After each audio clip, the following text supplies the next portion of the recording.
Olá a todos e a todas, sejam muito bem-vindos e bem-vindas ao meu canal. Eu sou Alessandra Mulan, pedagoga com mais de 25 anos de atuação, mestre na área de Ciência Política e Relações Internacionais, com ênfase em Defesa e Poder Aeroespacial e doutora em Educação pela Universidade de Brasília. Mestre pela Universidade de Vocêr e doutora pela Universidade de Brasília. Nós temos acompanhado as recentes notícias sobre a intervenção dos Estados Unidos na Venezuela e todas as suas repercussões, inclusive em nosso país.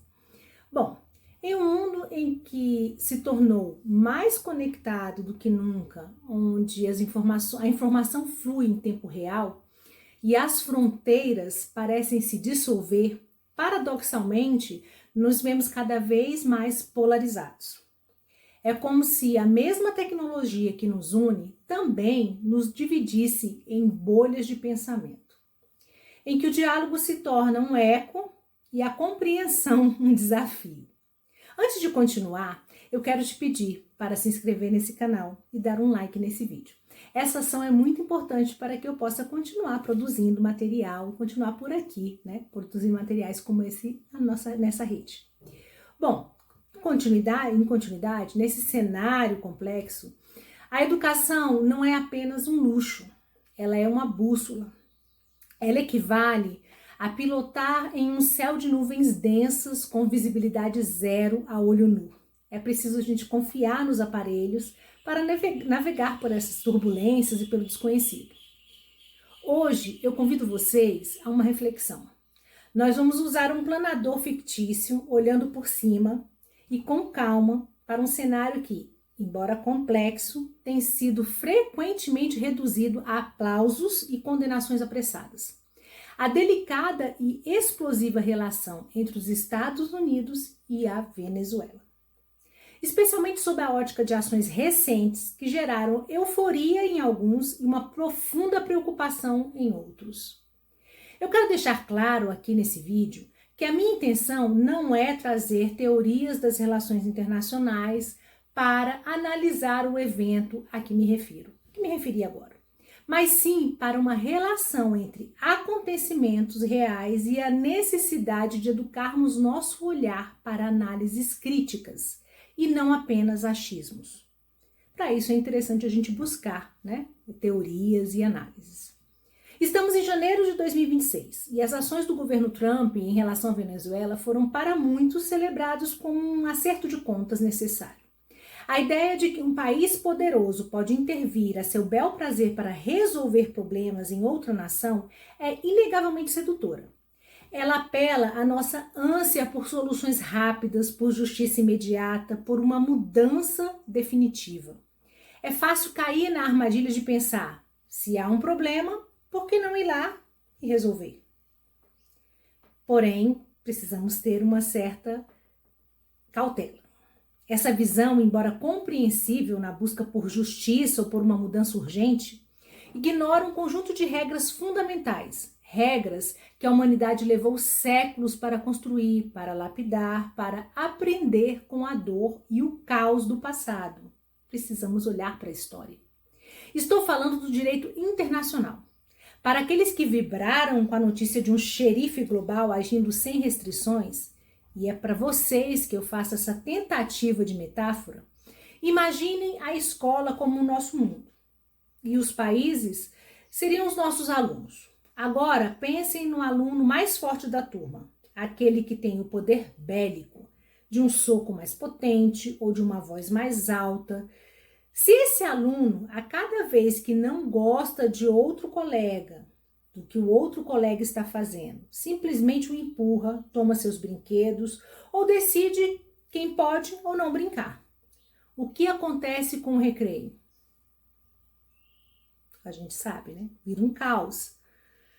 Os mais fracos vão ficar com medo, as brigas vão se tornar constantes entre os mais fortes e ninguém mais vai conseguir brincar em paz, né? A diversão se transforma em terror.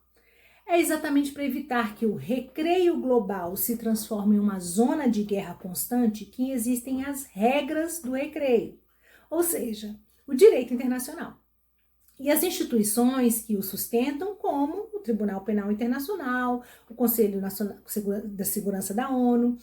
Essas regras não foram criadas para proteger vilões ou para impedir a justiça. Muito pelo contrário, elas foram criadas para proteger a todos, especialmente os mais vulneráveis de atrocidades e da lei do mais forte. Elas são a memória coletiva da humanidade.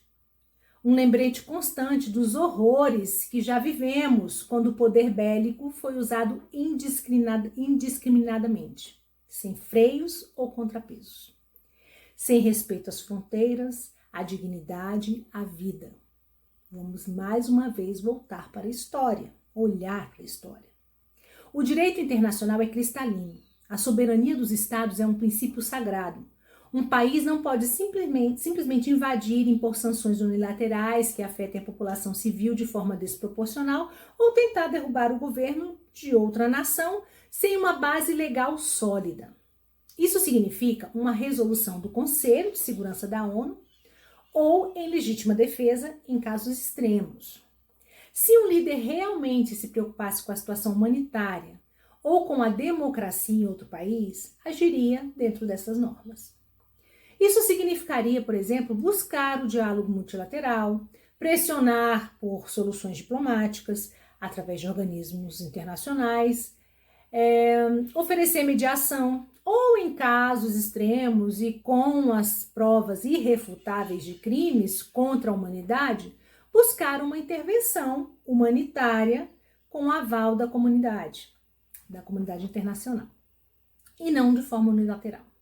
Agir de outra forma é ignorar séculos de esforços para construir uma ordem mundial mais justa e pacífica. É jogar fora o progresso, o aprendizado e a civilidade. Bom, aqui eu quero deixar claro que existem outras correntes que relativizam o direito internacional para o caso específico da Venezuela e dos Estados Unidos.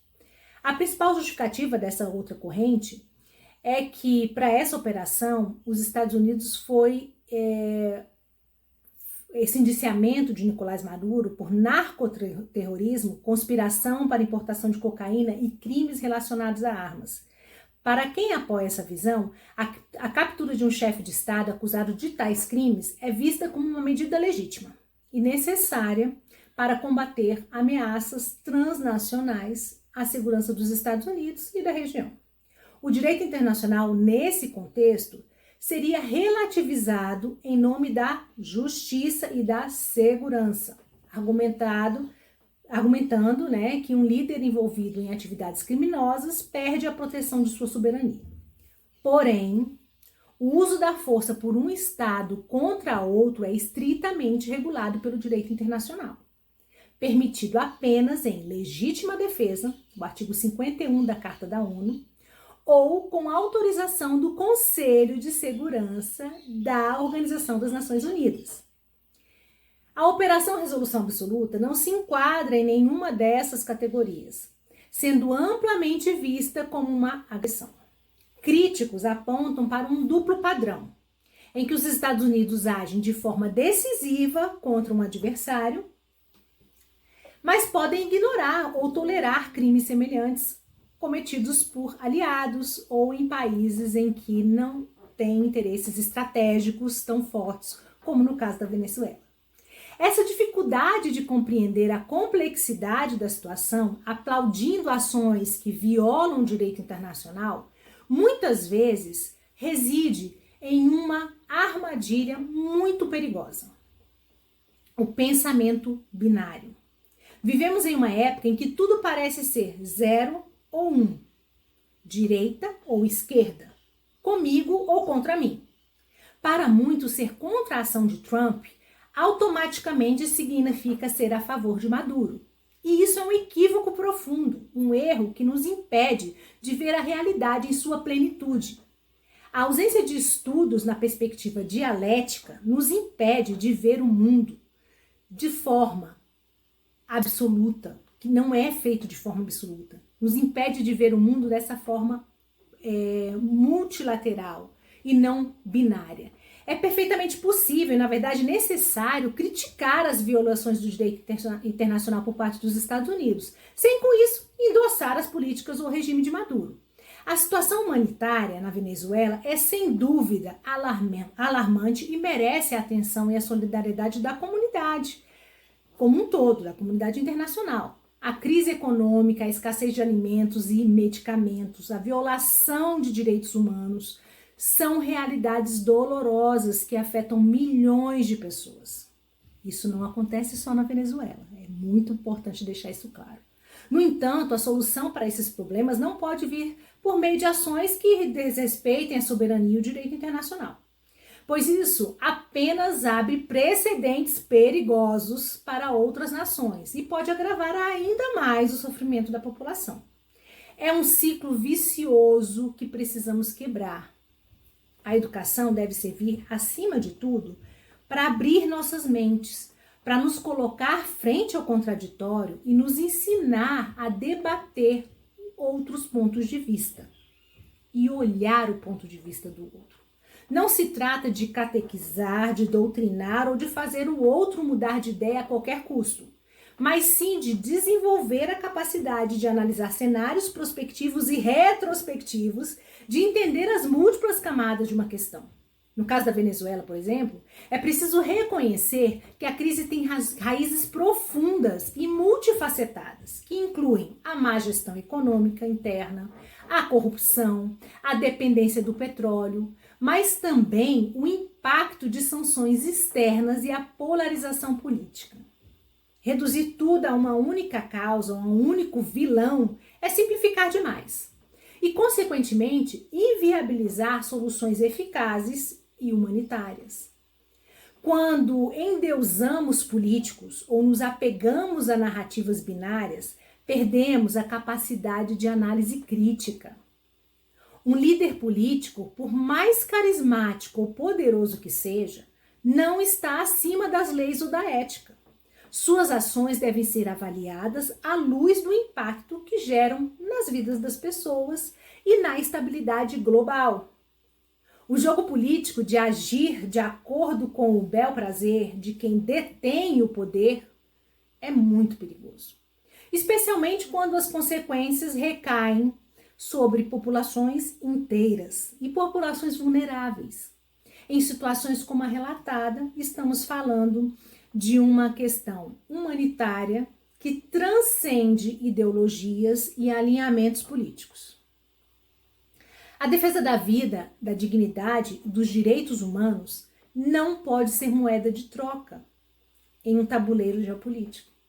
É preciso que a comunidade internacional e cada um de nós exija que as ações sejam pautadas pelo respeito às normas que visam proteger a todos, e não apenas os interesses de alguns. A verdadeira força de uma nação e de uma sociedade não reside apenas em seu poderio militar ou econômico, mas em sua capacidade de agir com sabedoria, empatia e respeito às regras que garantem a convivência pacífica e a justiça para todos. Que a sala de aula do mundo nos inspire a buscar sempre essa perspectiva mais ampla e humana, que nos guie para além das simplificações, para além dos aplausos fáceis e das condenações apressadas, que nos ajude a construir um futuro em que a bússola da educação nos aponte sempre para a paz, para o diálogo e para o respeito mútuo. Obrigada por sua atenção e por me acompanhar até aqui nessa reflexão. Não esqueça de se inscrever no canal e de encaminhar esse vídeo para aqueles que você acha que vai fazer sentido. Um forte abraço e até a próxima!